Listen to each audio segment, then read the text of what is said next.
noite! E aí, tudo bem com vocês? Tira aqui, coloca ali, muda pra cima, traz pra baixo. Eu estou falando de cirurgias plásticas, o nosso assunto do programa de hoje. Então fica aqui comigo no quadro Champanhe no Divã. E para tirar as nossas dúvidas e curiosidades sobre próteses plásticas, aqui comigo hoje a doutora Daniele Battistoni. Oi, Dani, tudo bem? Tudo bem, boa noite, obrigada. Boa noite, prazer tê-la aqui novamente, não tenadas. Muito obrigada, Sua é um prazer presença estar sempre aqui. abrilhantando com essa beleza toda, né? Por falar em beleza, né, nosso assunto aqui, cirurgia plástica. E o que você aconselharia antes de uma pessoa resolver entrar para a cirurgia plástica, Dani? Então, vai depender do que ela está querendo, né? Eu falo, a cirurgia plástica é a última etapa para a gente estar fazendo alguma modificação no corpo. Então, se for uma cirurgia, por exemplo, de abdômen, né? Primeiro tentar emagrecer com dieta, reeducação alimentar, fazer atividade física. E se daí, depois de tudo, ainda sobrar alguma coisa, aí sim optar pela cirurgia plástica, né? E para tudo, em todas as regiões. Então, na face, a gente tem alguns procedimentos que a gente pode estar fazendo mais simples antes de optar por uma cirurgia. Vai depender do que o desejo das pacientes. E sobre lipoaspiração, o que é indicado, assim? Ela é indicada para todos os tipos de corpos? Ou, de repente, uma pessoa mais obesa, ela pode já entrar direto para fazer lipoaspiração? Essa pergunta é importante, porque todo mundo imagina que lipoaspiração seja para pacientes gordas, e não é, né? Então, muitas vezes a gente vê uma paciente magra e as pessoas comentam, nossa, mas fez lipo nela, ela é magra. E a lipo, ela é indicada realmente para paciente que ficou aquele excesso de gordura localizada, né? Então, a paciente fez atividade física, fez dieta, ela emagreceu, mas naquelas regiões pequenas ainda ficaram, né, algum acúmulo de gordura.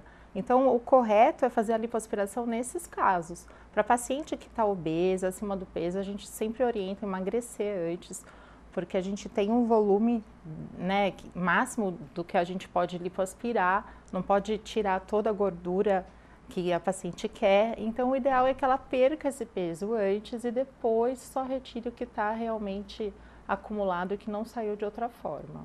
E quais são os cuidados no pós-operatório para que a pessoa não volte a engordar da mesma forma como era antes? Volta a engordar? Eu, por exemplo, eu fiz lipoaspiração há 6 anos atrás, mais ou menos. E assim, eu engordo, mas eu nunca mais voltei a engordar no mesmo lugar da forma como eu engordava antes. Então, principalmente na região do abdômen, né? Quando eu engordava, a primeira coisa era na região do abdômen e cintura, né? Que ficava aquela coisinha assim, sobrando. E agora eu engordo mais no quadril e em regiões onde eu não fiz o braço, eu percebo muito. A lipoaspiração, a gente diminui o número das células adiposas, mas a gente não elimina completamente, né? Então, você diminui bastante, aquelas que restarem, se você engordar, elas vão aumentar também com o tempo. Então, é importante você manter o peso, continuar, né, cuidando da alimentação, fazer exercício, mas se você começar a engordar, é aquilo que você falou, você vai começar a engordar primeiro nos locais onde você não fez a lipoaspiração e depois, por último, se engordar muito, vai engordar também onde você fez. Então, é normal. Para quem fez no abdômen, vai começar a perceber que aumenta o quadril, o braço e depois, se engordar muito, vai engordar no abdômen também. Nenhuma cirurgia é definitiva, né? Você tem que fazer você tem que mudar a sua cabeça, né? Não é uma lipoaspiração por ano, né? Precisa manter fazendo a dieta, nem dieta, né? Reeducação alimentar e atividade física. Eu queria saber de você como que funciona para aquelas pessoas que acabam enxergando defeito onde não tem, que chega no seu consultório, né? Então, eu quero fazer uma cirurgia no meu nariz porque eu acho que meu nariz é muito grande ou não combina com o meu rosto, e você olha e você vê que não tem a necessidade. Você acaba tentando convencer essa pessoa do contrário a não fazer? Sim, existe uma síndrome que você que é psicóloga, não sei se já estudou, que é a dismorfofobia. Então, a paciente ela não se enxerga da forma que ela realmente é. Ela acha defeitos que não existem. né? Isso é muito comum no consultório de cirurgia plástica. A gente acaba atendendo muito esse perfil, né, de pessoas com esse perfil psicológico. Então, realmente, a gente tem que mostrar que aquilo não está errado, que aquilo está correto. Muitas vezes a gente tem que fazer, né, um encaminhamento para uma ajuda com psiquiatra, com psicólogo, e nunca aceitar operar uma paciente que não tem necessidade, porque ela nunca vai ficar satisfeita. Dani, e sobre exageros, né? Uma vez eu conheci uma moça numa viagem que ela tinha 35 anos e ela me falou que ela tinha feito lipoaspiração 6 vezes e que o médico dela disse que ela não poderia mais fazer. Tem um limite de cirurgia plástica, assim, de lipoaspiração, no caso da lipoaspiração, que o paciente não pode voltar a fazer? Tem um limite? Não, tem que ter bom senso, né? Não existe uma regra matemática, olha, pode fazer até 6, na 7ª não pode mais. Mas é um exagero, né? 6 lipoaspirações para quem tem 35 anos, até os tecidos vão estar com fibrose, você não vai conseguir ter o mesmo resultado de uma cânula de uma paciente que seria a primeira vez que você fosse operar. E essa paciente claramente mostrou que ela não está disposta a fazer o que deve ser feito, né, num pós-operatório de lipo, que seria dieta, reeducação alimentar. Então, eu acho que nessas horas a gente tem que, né, chegar e realmente falar, né, não é mais por aí. E não tinha nem muito porquê, porque ela já era magra, já era bonita, tinha uma cintura muito fina, assim, um bumbum bonito, e ela tinha inclusive próteses, né, no bumbum. E, assim, não tinha muito a necessidade para quem olhava. Provavelmente ela pode ter essa síndrome também, a dismorfofobia. E muitas vezes elas vão em cirurgiões plásticos diferentes e omitem, né, que fizeram essas cirurgias anteriores, né, porque eu duvido que um cirurgião plástico, se fosse o mesmo, que teria feito as 6 cirurgias, né, na mesma paciente. Provavelmente ela foi fazendo um rodízio de médico, porque um cirurgião plástico sério não faria isso. E agora está muito em alta, né, a prótese no bumbum, né? Muita gente está procurando no seu consultório. Sim, e nós, no Brasil, nós somos um modelo do bumbum ideal, né? Perfeito, então, né? Os congressos americanos, só se fala, né, tem o Brazilian Buttock, que é a perfeição, né? O brasileiro dá muito valor para essa área do corpo, né? Então, a gente sempre está muito exposta, né? Praia, clima tropical, então as pessoas têm procurado bastante também. Bom, mas eu quero voltar a falar um pouco mais sobre esse assunto, quero passar agora para a parte facial, né? E agora a gente vai para um breve intervalo e daqui a pouco a gente volta com mais antenadas para você.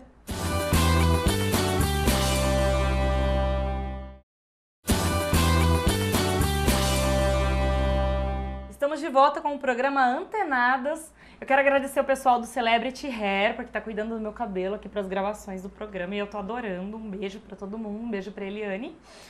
E hoje nós estamos falando sobre cirurgia plástica. Eu tô com a Dani Battistoni aqui, minha amiga e uma profissional, assim, maravilhosa. Já fiz alguns procedimentos aí com ela, não nada muito invasivo ainda, mas ainda vou fazer. Ainda não tá precisando. Não, precisa sim. Mulher sempre acha que tem alguma coisinha pra mexer, né, Dani? É verdade. Dani, sobre procedimentos faciais, quando que é a hora da gente, qual que é a idade da gente começar a se preocupar com isso? Não tem aquela idade certa, né? Então, eu falo, tem que ter também um bom senso, não ter um exagero, né? Às vezes vem meninas com 20 anos, 25 anos no consultório já querendo fazer botox preventivo, né? Então a gente fala, ainda não tem ruga? Não precisa fazer. Na hora que começar tiver aparecendo, daí você pode já começar com a aplicação de toxina botulínica, que é um procedimento mais tranquilo. O bigode chinês, que começa a aparecer a linha, né, de expressão, a gente faz um preenchimento, cuidar da pele, fazer um laser de vez em quando. Agora, partir para uma cirurgia seria quando realmente tivesse algum problema que esses outros procedimentos não teriam resolvido, né? Então, o que as pacientes querem mais? Geralmente a região dos olhos, né? Excesso de bolsa, de gordura, de pele na região das pálpebras. Geralmente por volta dos 40 anos, que a maioria já começa a se preocupar mais com isso. e o lifting facial, né, para dar aquela puxadinha na face. A gente tem alguns procedimentos que são mais simples, que dá para fazer antes de partir para uma cirurgia plástica, que seria com aqueles fios de ácido polilático, que você já consegue puxar um pouquinho, né, para pacientes mais jovens que ainda não tenham muita queda. E fica sutil? Fica bem sutil, é um procedimento super tranquilo, porque você faz, não tem nenhuma incisão, nenhum corte, você só introduz as agulhas com anestesia local e você dá uma puxadinha de leve. Então você pode puxar um pouquinho a sobrancelha, a bochecha, aqui o contorno da mandíbula, e isso já vai postergando a cirurgia mais para frente, né?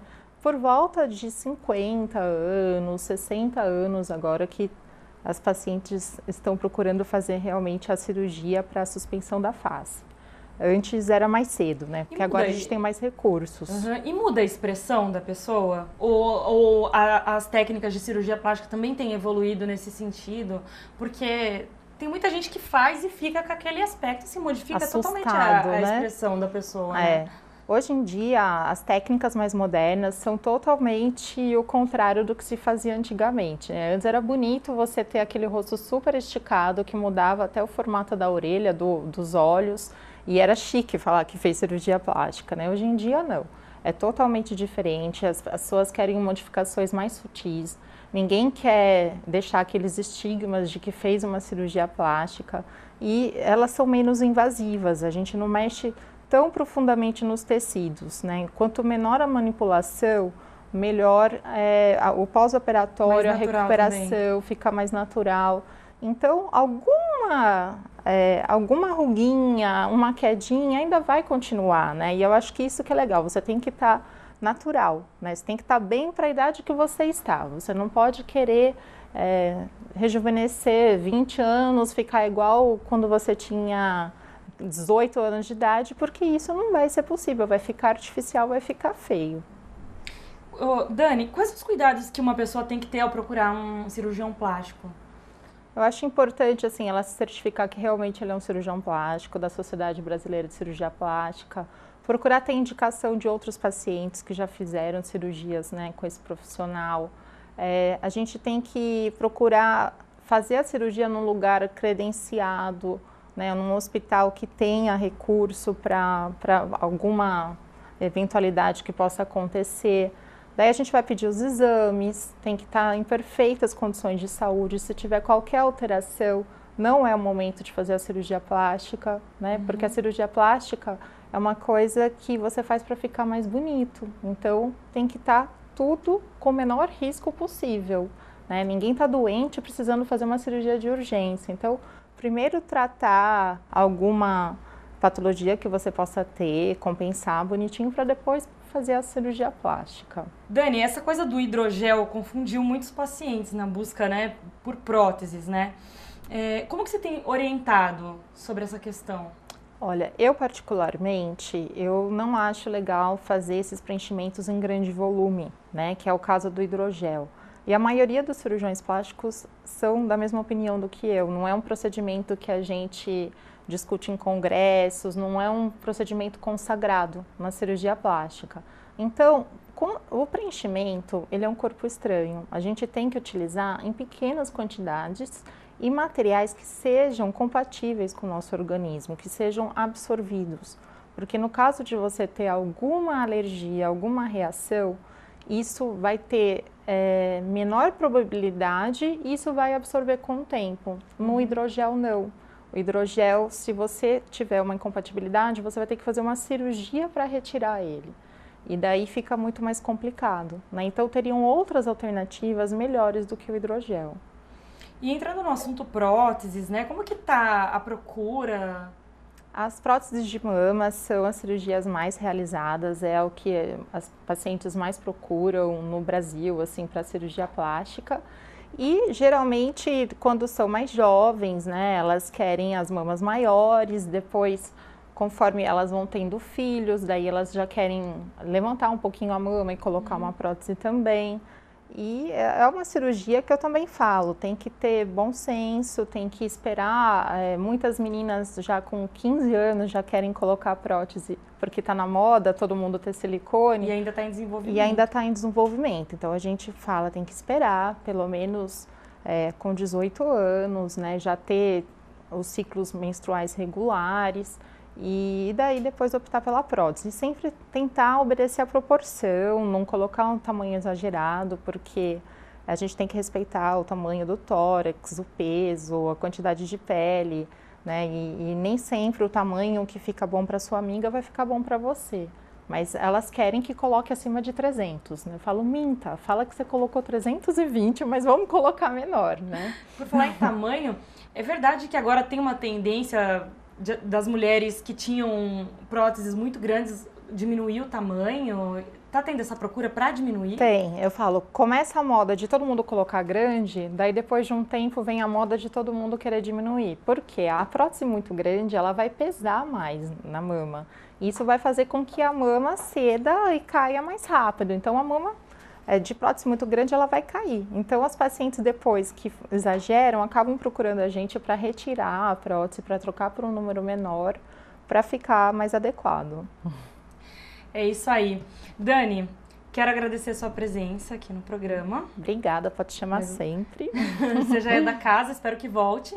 Ah, com certeza. E o Champanhe no Divã vai ficando por aqui, mas o programa ainda não acabou, porque daqui a pouco tem mais antenadas para você com o quadro Desejo Oculto. É um instantinho só.